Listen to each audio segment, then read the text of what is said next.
Jadi saham BRIS ini kan kalau saya lihat saham-saham bank besar seperti Mandiri, BNI, BCA, BRI. Nah, saya melihat BRIS ini sebagai saham yang eh, syariah yang besar, kemudian dia akan banyak kontribusi umroh, apa namanya? Saya masuk di sini sekitar 5%.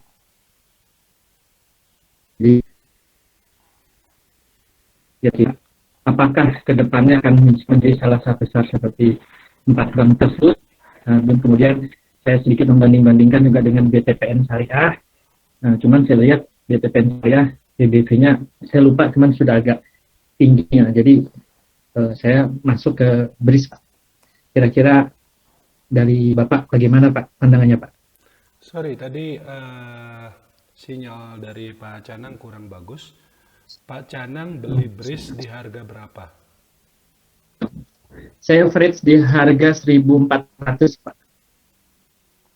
Waktu kemarin dia naik issue, kalau nggak salah di harga 1000 berapa?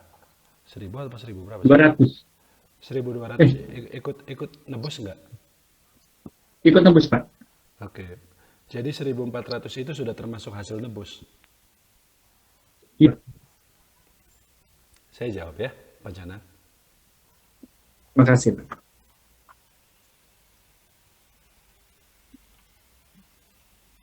Jadi gini, BRIS, saya sudah sering ngomong sih sebenarnya. Kalau kita bicara kinerja emiten, ya, dari sisi kinerja, bank syariah yang ada di saham bank syariah yang ada di BEI itu ada tiga, setidaknya ada tiga.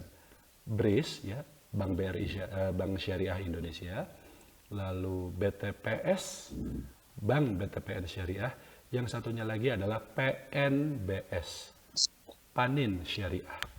Nah, secara kinerja, yang paling bagus dari ketiganya adalah BTPS. BTPS ini yang paling bagus.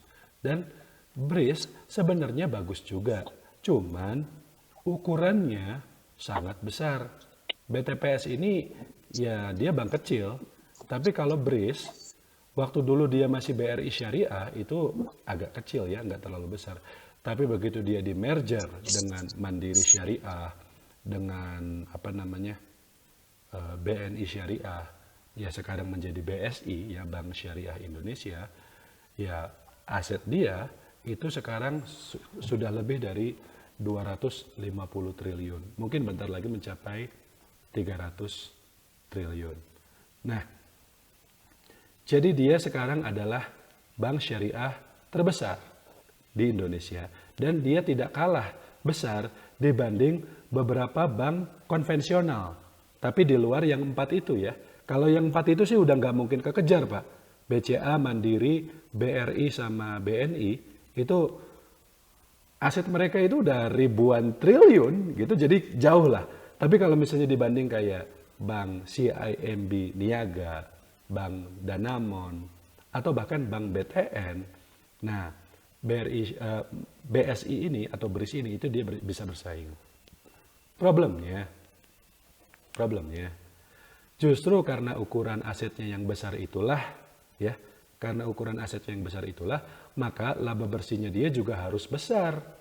Baru ROE-nya signifikan. Terakhir kalau kita cek, ya,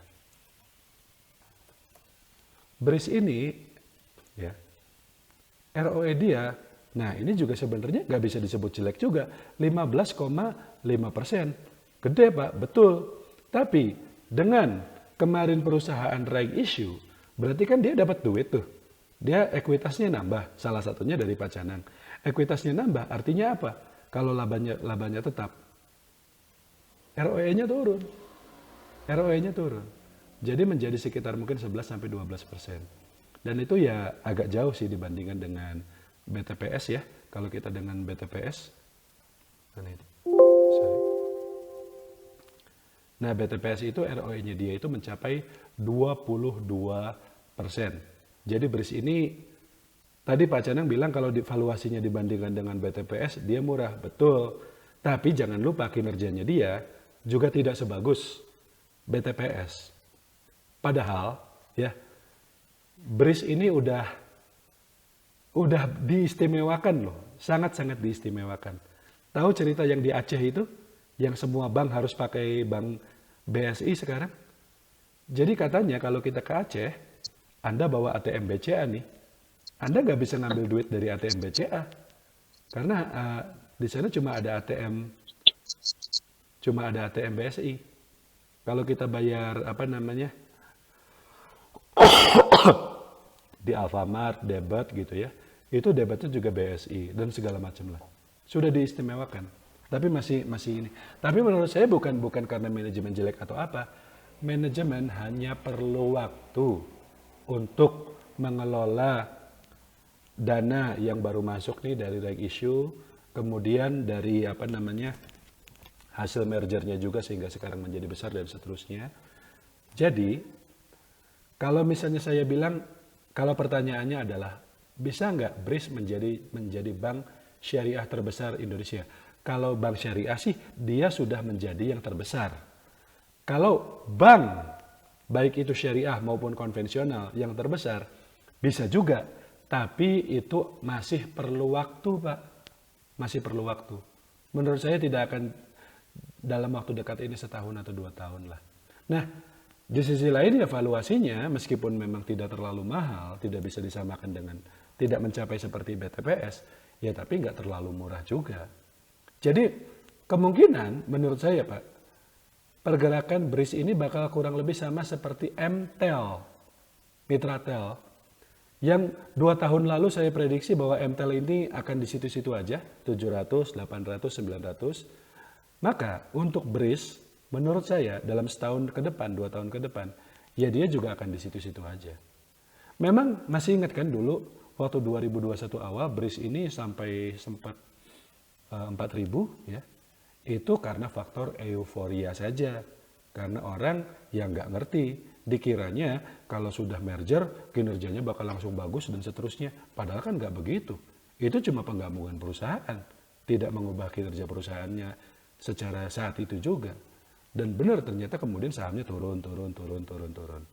Dari 4.000 jadi 3.000, 2.000, sekarang tinggal sisa 1.300. Menurut saya, karena dalam 2 tahun terakhir ini perkembangan kinerja perusahaan sebenarnya cukup positif, tapi karena di sisi lain, karena aset perusahaan gede, apalagi sekarang nambah duit baru dari reg issue-nya, maka manajemen masih perlu waktu lebih lama lagi untuk mengelola aset tersebut untuk dihasilkan keuntungan, ya itu artinya kita masih harus menunggu lagi. Kalau balik lagi sampai di bawah 1.000 pada titik ini, saya katakan sudah tidak akan terjadi. BRIS tidak akan turun sampai sedalam itu. Mentoknya ya udah 1.200 aja. Tapi kalau untuk naik lagi sampai 2.000 misalnya, mungkin belum waktunya sih Pak. Kalau dia naik sampai 1.400, ya itu sih bisa. Nggak usah nunggu kinerjanya bagus. Nunggu IHSG naik juga dia bakal naik ke situ. Jadi terserah, apakah mau hold saja, tapi lama ya, ataukah nanti ketika dia sudah naik ke 1.400, Pak Canang jual dulu, pindah ke saham lain, lalu tahun depan lihat lagi perkembangannya bagaimana. Saya pribadi lebih suka opsi yang kedua. Tapi kalau misalnya Pak Canang pengen hold saja sampai setahun ke depan, itu juga boleh. Itu tidak ada masalah karena tidak ada risikonya sih sebenarnya. Cuman harus sabar saja gitu nunggunya gitu. Cukup Pak Canang? Cukup Pak, terima kasih Pak. Lanjut ya.